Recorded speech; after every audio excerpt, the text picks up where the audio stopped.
Today I'm going to be making a video about one of the best kept secrets for Meteora DLMM, and that is how to find any wallet from a Meteora P&L scorecard within minutes. Now, I didn't want to really ever make a video on this, but this is something that everybody is doing in secret, but nobody ever talks about it. And I haven't seen any messages about it, but I feel with all of the information about copy trading and how popular it is becoming, something like this was inevitable. I saw some posts about it today, and I thought, this is something I know a bit about. I know how to look at SolScan, so I might as well make the guide for everybody to use. And luckily for us, Meteora DLMM is PvE, so me entering a position does not harm or deter anyone else from entering, as I cannot dump on you. And instead, we are forming that liquidity layer for tokens. All this really does is help you find some of the best wallets, which are probably a bit more public if they are posting their P&Ls, and be able to take inspiration or add it to your strategy. And this is obviously building from my past few videos where I've talked about the new Meteora features and some of the copy trading features which have very recently been released. So getting into the guide, first of all, you will want to be signed up to your favorite copy trading bot, or you will want to have some kind of wallet tracker where you're able to monitor these. So I have a Met Engine link right here, but you can also use Sol Decoder or LP Agent. And if you haven't already, you can sign up to them. And once you're done, you will see you will have the auto trade feature on all of them, where you will be able to add these wallets, which we do find. And I will also have a list in my Telegram if you do want some inspiration with a list I have pre-made. So the next stage is to find the P&L cards which you want to copy. And these can be from anywhere, from anyone. So I'm pretty sure my wallets, even though I haven't posted in a while, I'm sure the ones from back when I did post, they've all been tracked. And, as I said, it's something that everyone is kind of doing whenever someone posts a P&L. But what I'm going to be using is just one example. So I'm going to take Mythical Potato. Now, I'm not going to be using anyone else because I do not want to dox anyone's wallet randomly. I just know Mythical Potato. He trades at such a high frequency, you wouldn't want to copy him anyway. And his wallet is literally public anyway with mythicalpotato.sol. So I'm looking at this post from the 19th of May, which for me is a few days ago from the time of recording this, but it doesn't matter when the date is. We can also timestamp match to get it as well, but we're going to click on here and pick any P&L card. So we're going to pick this JSON, son.sol, but we could pick any of the four here. And we're going to be working with trying to find this as quick as possible. So the first stage is looking at the pool. We've got the name, we have the bin steps, we have the base fee, we have the TVL and the time this pool was open for the individual. And we know roughly it's most likely May the 19th when the position was made, but it could be, a few days before that, a week before that. So you have to keep all these things in account. So first we're going to head over to Meteora and search for the particular pool. So was it JSON Sol? So I don't know if this was a popular pool at the time. Sometimes they're very popular, sometimes they may be quite dead. So there was only one pool for this. Next, we know this is the pool. We're going to copy in the URL the pool address, and then we're going to head over to SolScan. So SolScan can look a bit intimidating if you haven't used it before, but it is really quite simple for finding DeFi activities once you get used to it. So you're going to go in the search bar and paste this in and go ahead and search.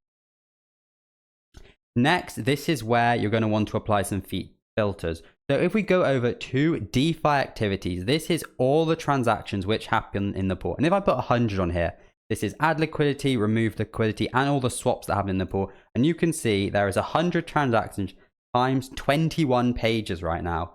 And this is way too many to go through. And we want to apply some filters to narrow this down. So first of all, on the action, all we want is the add liquidity and the remove liquidity action.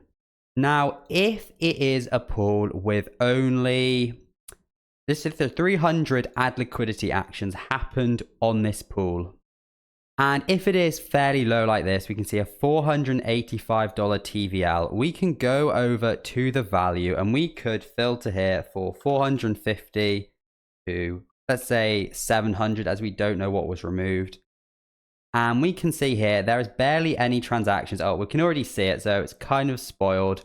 But what we could have done is switch this time over from these 7 days to the correct format. We can see 519, and we could have added a filter for the timestamp, and we could have said from the 19th, as we know it would happen before midnight, or the 19th, sorry.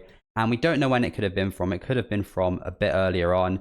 We could have done these filters, and it would have shown us only transaction which roughly matched the times of when, this was posted. And we could have gone through these transactions and then gone into Metlex and just manually searched for a few until we found the correct position. This one was very quick, and very often you'll be able to find them this way, because we can see that the deposit matches. And of course, we've already found this particular card. But the problem happens when you have a certain value in a certain pool and you have to search through over 100 of these actions. So right now we only have about 10, but we could have hundreds of these. We might not even know the timestamp. So we need a much more robust system to filter transactions. So I found another example, and hopefully we can use the method with the Google Sheets when it's a bit more overwhelming for this one. But again, I don't want to find a really popular pool, as I don't want to dox anyone's wallets if I'm trying to find their transactions. But the system works the exact same. We have this pool Zeus, so we can get all the information we want: the time, the profit, TVL, and the pool. So I can either go ahead and scan, or I can actually search this one and found the exact pool. It's got a decent TVL, so it will definitely be a bit more difficult. We're going to want to actually copy the pool position. I'm doing this all live, by the way. We're going to want to search it, and now we're going to want to show 100 transactions again. We're going to want the actions, add liquidity, and we're going to go and look and see it was a $2,225 deposit. So sometimes these are a bit off, so I'm just going to put 2,000, and for the max, we're just going to leave that actually and see what comes up. And we do know that this was May the 14th. So we can for sure know that on the time scale, these 4 hours and stuff are completely pointless to us. So for date, we definitely want to filter down to May the 14th. And we just want stuff before that basically. But we still have 5 pages of 100 transactions. Now that is a lot. There's no way I can search through that. Actually, it is definitely worth putting a maximum on. So there's 1,400 profit. So maximum we want here is about $5,000. So we're going to add that filter, and now we're left with 4 pages. That's actually still a ton. So this is where we actually, because there's no way I can search for all of these, and I'm assuming because we know Mythical Potatoes Wallet, if we look through these, we should actually see him. Okay, we can see him manually. But we're not going to be using this. We're going to be using the other way, assuming we didn't. So we actually need to go back to the actions and go back to add liquidity. And we need to put on remove liquidity right here. So now we're going to get even more transaction. It'll be a bit overwhelming. We're going to get 6 pages. And this is where we need to use this export to CSV feature, as we do sadly need to use Google Sheets to go through this a bit. If there is demand, I will be able to roll this into a web app where you just input all the information about a card and it'll kind of find it. But for now, I just built this as quick as I could so people could use it. So once you download that, you're going to get a CSV, and you're going to need to import it into the Google Sheets, into a new tab. It doesn't really matter, not this one. We're going to want it in a new tab at the bottom. So when you do get this, you will need to make a copy onto your local machine. And I will update the instructions a bit more heavily. So from here, we're going to go on File. We're going to go on Import. Then go over to the Upload tab. Select your CSV that you just downloaded. And we're going to want to insert it into New Sheet. And we're going to just want to import it with all the details. And we get all of these transactions. And there is a ton. We have, 600 of them. So from here, from value to signature, we're going to want to copy these, go to our data tab, then just on A, paste it, and we're going to get all these values deposited. If you do see, we have this add value and remove value columns, and this is what's doing the calculation for us. So basically what these are doing is seeing the value of the deposit and looking at the timestamp and basically matching the add liquidity and remove liquidity off these to find us transactions which match for us. So in this values tab, that is the values these two columns are using to calculate. What we want to do is fill these in with our targets. So first of all, we know the deposit 2,200. So in here, we're going to put $2,250, I believe. Yep, and wiggle room, we are just going to put in about $200 here. So sometimes if SolScan is a bit off, we can have this in. So, you know, we just account for that. Target hours, we can see this is actually, I think that is 12 minutes, not hours. So for here, we're actually going to put 0, and target minutes, we're going to put 12. And wiggle room, this is where we want a bit of variation in case, you know, maybe the timings are a bit off.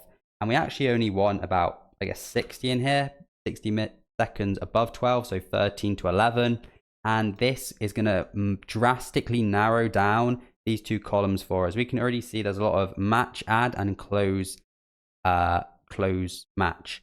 And basically what we're looking for is a particular wallet, which is column E, which has a match add and a close match. And if we filter for these, this is where we get our wallets. If I do this filter for close match, you can see we get these wallets. And hopefully, if I look through these 5 signatures or 4 signatures, one of them will match our P&L. So I actually just ran it and I wasn't able to find the wallet with these filters. None of these 4 transactions actually matched up with the target deposit and a withdrawal time within 13 minutes of the position being created. And I just had a look, and the issue was related to the deposit value. And this is why we have this value kind of tolerance metric. And you still do have to do a bit of manual work, but it still takes literally maximum 5 minutes. What I ended up having to do was actually putting 600 in here. Now, normally you do not have to do this. If people are doing one-sided Solana, normally SolScan with these values is actually accurate at the time of the position being made, rather than, you know, updating for more recently. But it can still be fairly far off, as you can see. But from what we had with 600 or 300 deposits, we've been able to narrow this right down. If I do use these filters, or I think I could actually put 13 minutes in there and put 10 seconds there. I think that covers what we're looking at. We'll put 20 seconds. If we go over to the data, we refresh that. And then we go back to that.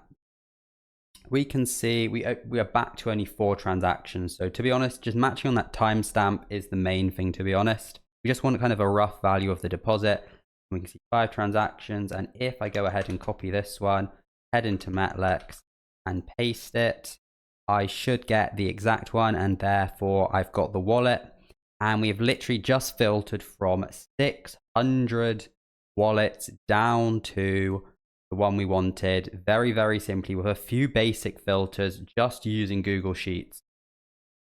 And now that we've got this wallet from the Google Sheets, we can head over to LP Agent, paste the wallet in, and we can see the profitability of this wallet. So obviously we know Mythical Potato is really, really profitable, but you know, nobody can really copy his trading. He goes into a lot of pools, hits a lot of big wins, but you can do this for anyone. And then if you do like the wallet, you can head over to Telegram, type /start in the wallet, the bot, sorry, where then we're able to click add wallet. So we type /start, add wallet. We're able to give it a name such as copy 1, and then we're able to paste the address, and that is now added to our copy trading wallet. Now from here, you will get all the transactions this wallet makes. Even if you don't want to copy, you'll just be able to get them, but you can set your custom Solana amount, or you're able to stop or start the copying of this wallet, which you have added, and you can add up to 3. I hope this helped you or gave you something new which you didn't know how to do before. And as I said, I'm sure many people, you know, might have already be doing this, have much more advanced methods of finding these transactions. But I would still say the best way to find good wallets to copy is using some kind of automated system, or actually just looking at the raw percent wins of the top wallets. But this is, you know, mainly for finding based off of P&L cards.